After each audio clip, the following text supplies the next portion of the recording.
One of the tenets of misogyny is speaking over women when they're telling you and giving you real life examples of things that have happened to them. So when a woman makes a video on TikTok discussing those things and a man says, "Never in a million years is it okay for men to hate women. Men hate women all the time." Quite literally doing it in this moment. The thing is it's so commonplace, it's so everyday, it's so common that men don't clock it for what it is because it's ingrained in culture. From jokes to corn to violence to self-contempt, women may be taught to feel towards their own bodies. Some signs of misogynistic behavior and attitudes include expressing hatred for women, catcalling or harassing women, favoring men at the expense of women, strong belief in rigid traditional gender roles, no respect or regard for women's time and effort, ignoring or speaking over women, which you're currently doing, and rejecting women's ideas. Women can be actively telling you what the problem is, and men like you will interrupt them to tell them that they're wrong. Women will give men real life, lived experience of women, and men will just say that's anecdotal. And then I can go and pick out a book. And I can read you the book, which has research and cited things, and you will tune me out because I'm a woman and you don't want to listen to me speak. That in itself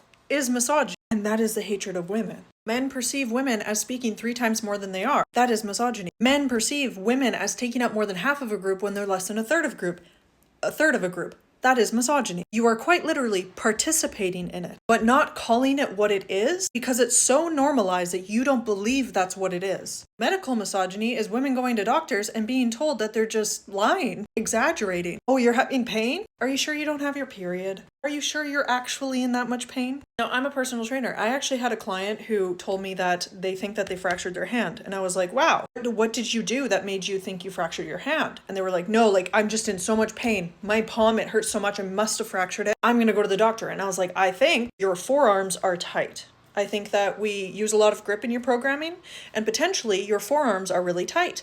And now he was in a lot of pain. And I can understand that. So he went to a doctor and they, within 2 days, did x-rays for pain in his palm that he thought was a fracture, that he couldn't pinpoint a specific time that anything happened that he could have possibly fractured his hand. Now let me tell you, I've fractured my foot.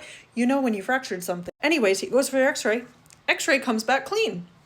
Turns out he has tight forearms. We did the things and his pain went away. It was glaringly obvious to me the medical misogyny that I've experienced, because if I went to a doctor and said my palm hurt, I would not have been given an x-ray. I went to a doctor one time and I said, I have been sick for months on end. Months. I keep getting sick. It was a male doctor. No matter what I do, month after month, I am sick over and over and over again. Do you know what he said to me?